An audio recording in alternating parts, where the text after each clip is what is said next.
প্রিয় BA BSc এবং বিকমের first সেমিস্টারের ছাত্রছাত্রীরা, আজকে আমি যে বিষয় নিয়ে আলোচনা করব সেটি হচ্ছে তোমাদের যে কনস্টিটিউশনাল ভ্যালু সাবজেক্টটি রয়েছে, সেই সাবজেক্ট থেকে আমি তোমাদের অলরেডি প্রত্যেকটা অধ্যায় থেকে 2টি থেকে 3টি করে প্রশ্ন, গুরুত্বপূর্ণ প্রশ্ন বলে দিয়েছি। প্রথম অধ্যায় এবং দ্বিতীয় অধ্যায় অলরেডি আমার দেওয়া হয়ে গেছে, সেই প্রশ্নগুলো আশা করি তোমরা করে নিয়েছো এবং সেই প্রশ্ন থেকে আমি বেশ কয়েকটা উত্তরও তোমাদের সামনে আমি তুলে ধরেছি। এবং তোমরা যারা যারা স্টাডি মেটেরিয়াল সংগ্রহ করেছো তারা প্রত্যেকে আমাকে একবার টেক্সট করবে। তোমাদের জন্য আরেকটি নোটস আছে, যে প্রশ্নটির অ্যান্সারগুলো আরও আমি তোমাদের শর্ট করে দিয়েছি যাতে পড়তে সুবিধা হয়।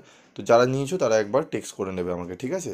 তোমরা কিছুদিনের মধ্যে সেটিও পেয়ে যাবে। দু রকমই রয়েছে, তোমরা যারা একটু মনে রাখতে অসুবিধা হচ্ছে তাদের জন্য বিশেষ করে আমি করেছি। তো প্রথম এবং দ্বিতীয় অধ্যায় থেকে আমি তোমাদের অলরেডি দিয়ে দিয়েছি কোশ্চেন। আজকে আমি মডুল ওয়ানের তৃতীয় অধ্যায়, মডুল ওয়ানের 3টে অধ্যায় রয়েছে। 2টি অধ্যায় আমি বলে দিয়েছিলাম যে প্রথম 2টি অধ্যায় পড়লেই তোমরা সেখান থেকে 25 নম্বর একটি প্রশ্ন কমন পেয়ে যাবে।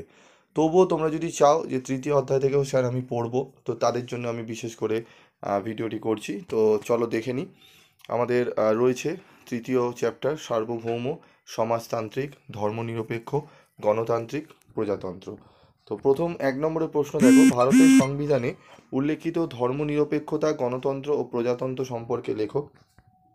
ভারতের সংবিধানে উল্লেখিত সার্বভৌমকতা ও সমাজতন্ত্রের অর্থ লেখো। ঠিক আছে, ইংলিশ ভার্সন এবং বেঙ্গলি ভার্সন উভয় রয়েছে।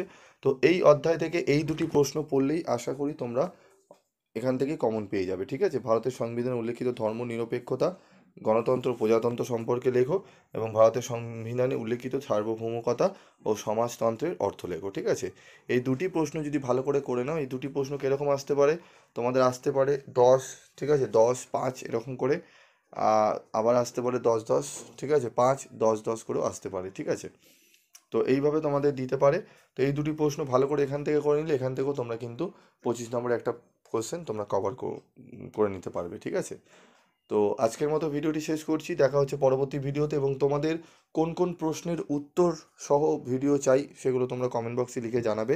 আমি অবশ্যই তোমাদের সেই প্রশ্নের উত্তর সহ আলোচনা করে দেবো এবং তোমাদের সেই প্রশ্নের উত্তরও পিডিএফ আমি ফ্রি অফ কস্টে দিয়ে দেবো। ঠিক আছে, এবং তোমরা যারা এখনও পর্যন্ত গ্রুপে জয়েন করোনি তারা অবশ্যই গ্রুপে জয়েন করে দিও। তোমাদের লিঙ্ক এই ভিডিও ডেসক্রিপশন বক্সে দেওয়া থাকবে।